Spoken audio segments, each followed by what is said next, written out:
Hello, everyone. Thank you for joining us today.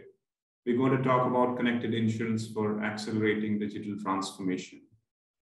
My name is Sunil Pandita. I represent Newgen Software. I run sales for India, South Asia. We have seen a huge amount of transformation in the insurance industry in the last few years. There was also the pandemic, which accelerated insurance and adoption, especially in life and health. If you look at the sector today, at a penetration rate of 3%, which is half of the global average, there is a lot of headroom for growth. Couple of trends that emerged in this sector prior to even the pandemic is the coming together of a lot of insurtechs who are trying to redefine the industry. A lot of non-carrier-based organizations from other industries getting into insurance, and of course the aggregator, the online insurance providers who have kind of really helped in fast adoption. And we saw the market lapping up the IPO of the aggregator a few days back. From the government and the regulator side, again, there have been few initiatives, few policy changes, the increase in FDI in insurance to 74%. A lot of that money is going to get into, is going to come into technology refresh in driving transformations. Then a lot of policies from government, insurance within the bottom of the pyramid sector of India. And IRDA, since last year, coming up with products, guidelines, and actually products in health and in term and in 3-4 areas as base products, trying to get a uniformity in some of those products.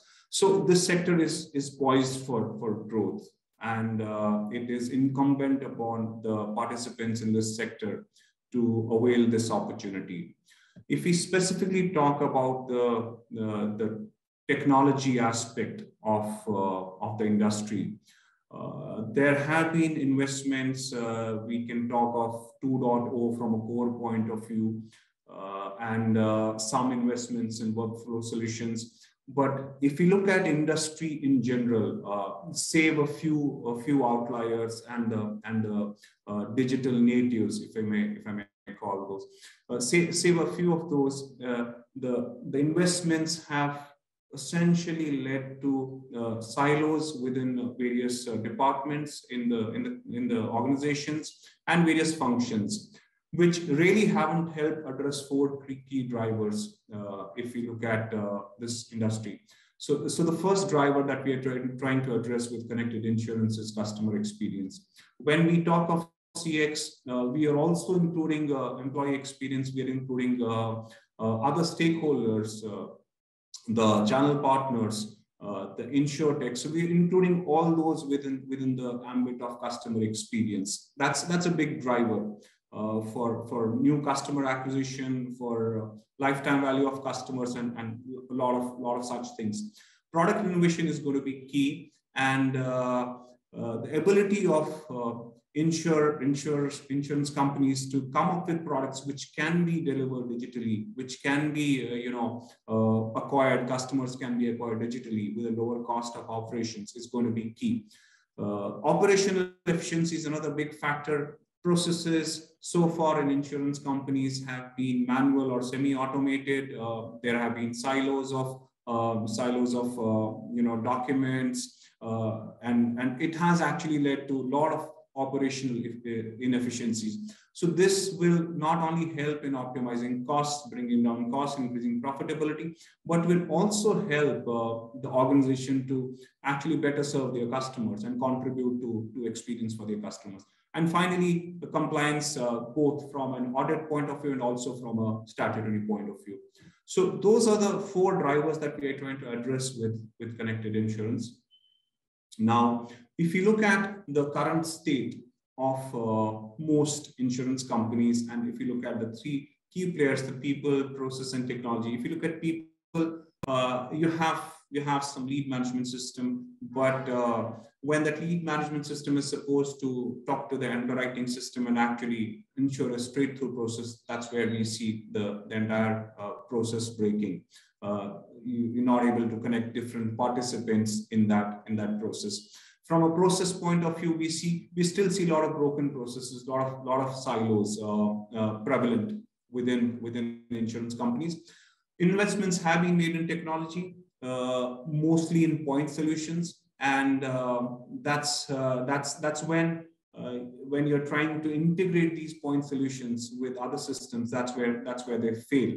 One, and second, when you have to change or react to a market dynamic, and as we saw during COVID, it challenged a lot of companies to actually redefine the way they are serving their customers, the way they are acquiring their customers. And they found out that because their systems were rigid, they were not able to do that. The process was very cumbersome.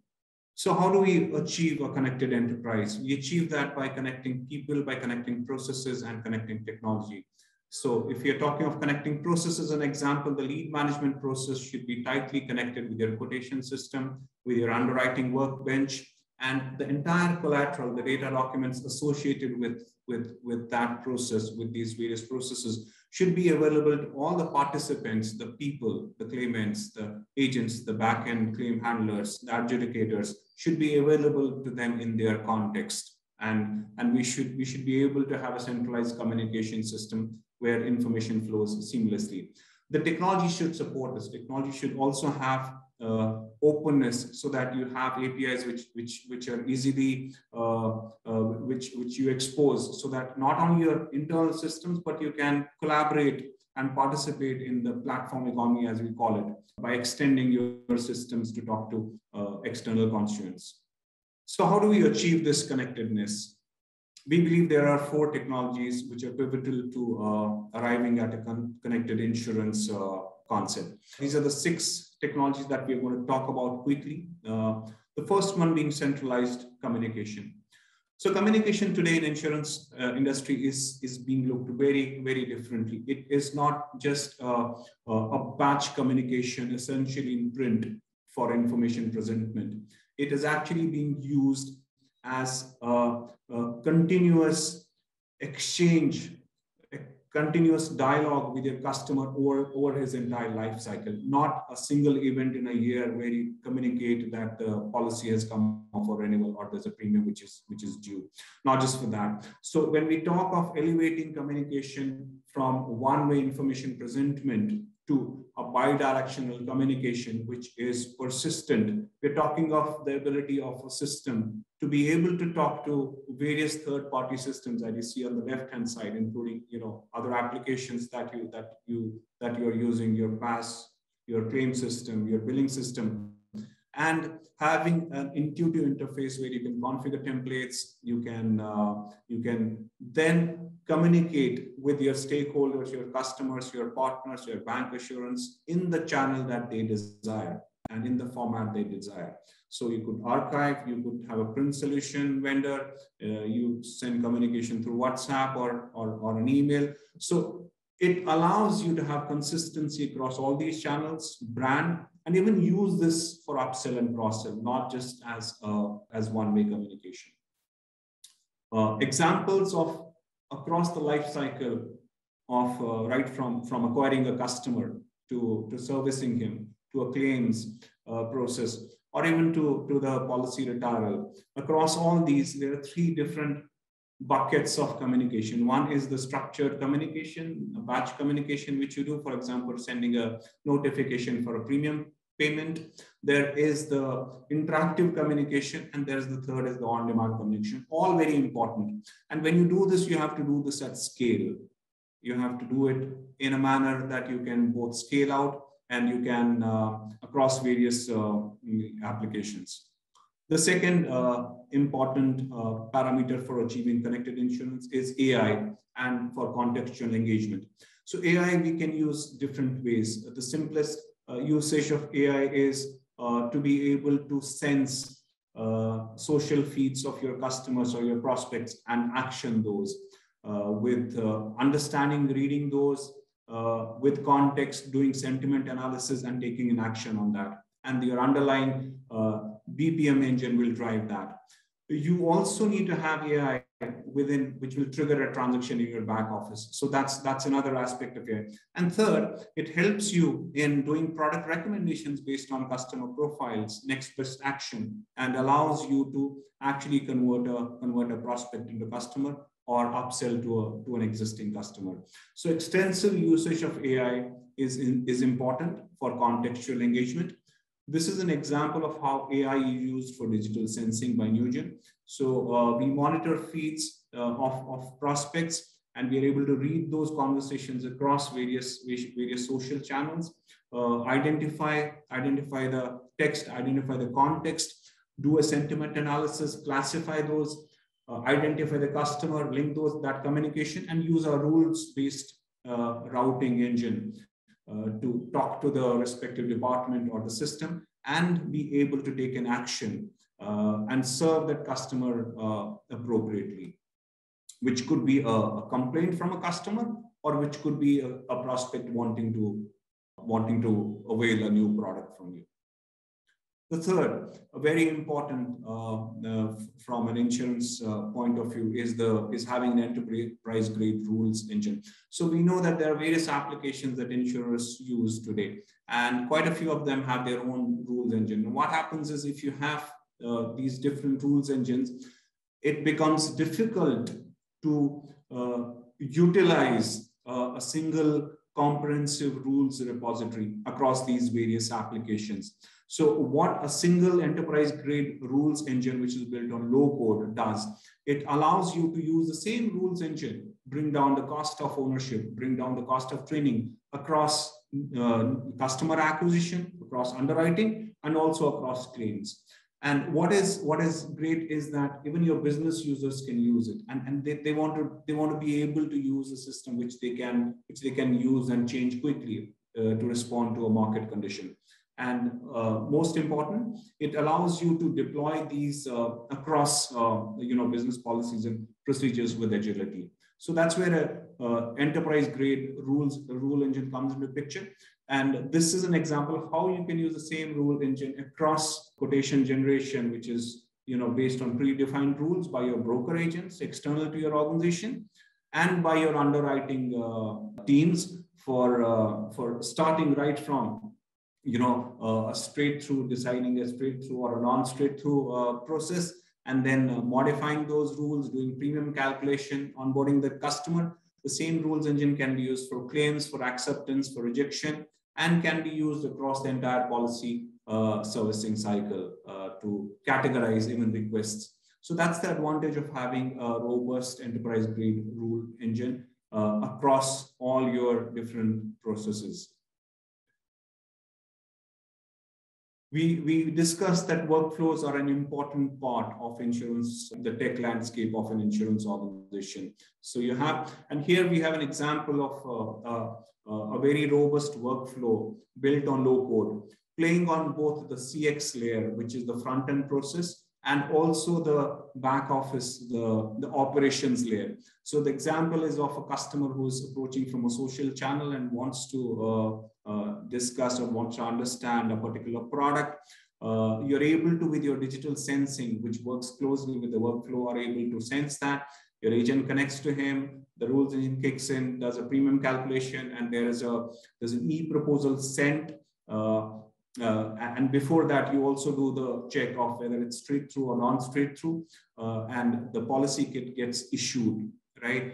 And finally, you update the system of record, which is your pass. So this is one integrated workflow system which allows you to do this.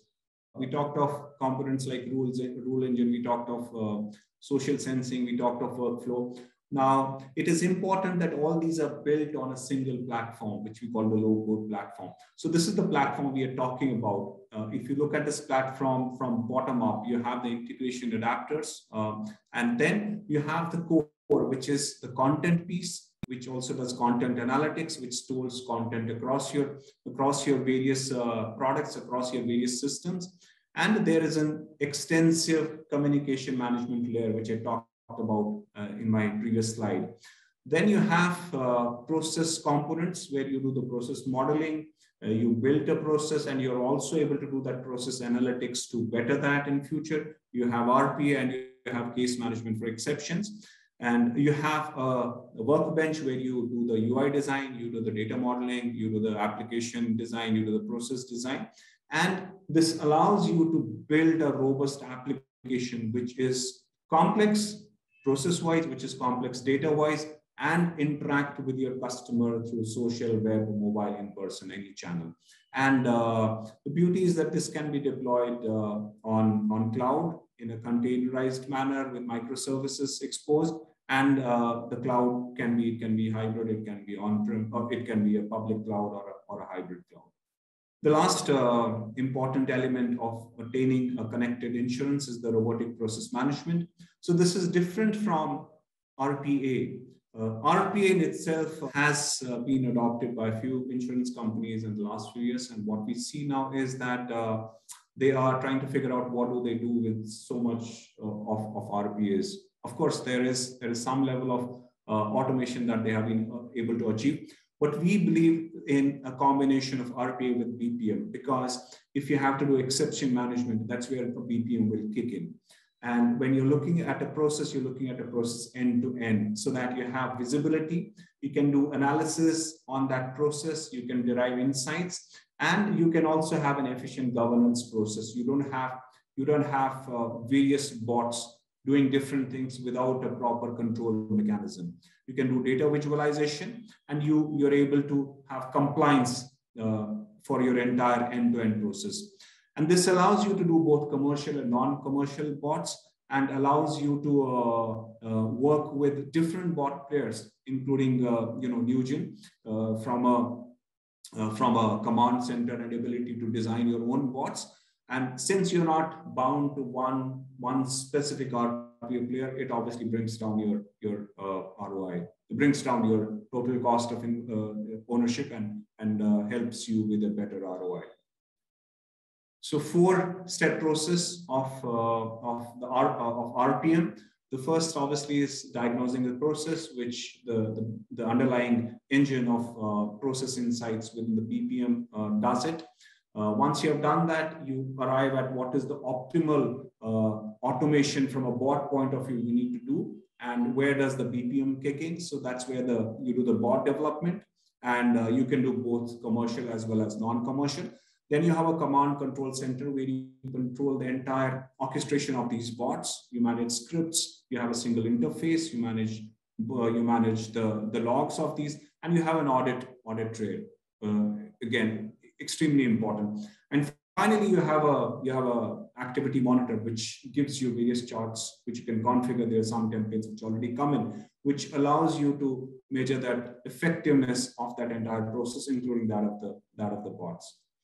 So those were the 6 important technology pillars which we believe are important for connected insurance. In conclusion, insurance is poised for growth in India, and it is going to be, of course, there is going to be process reengineering, there is going to be rethink on business models, but technology is going to play an important role. And when we say technology, digital is the future in insurance. That's how customers will serve their customers. Insurance companies will serve their customers. That's what the customers want, and we've seen that happen.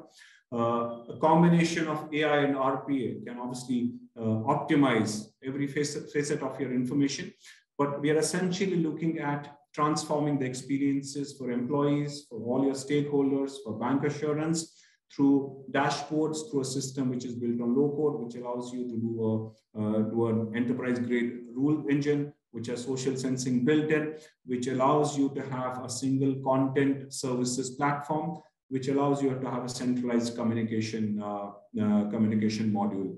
So exciting times, and happy to work with all of you to build and to work on that CX layer and the operations layer, and onboard more customers, service more customers, and do that in the most efficient manner. Thank you very much for your time.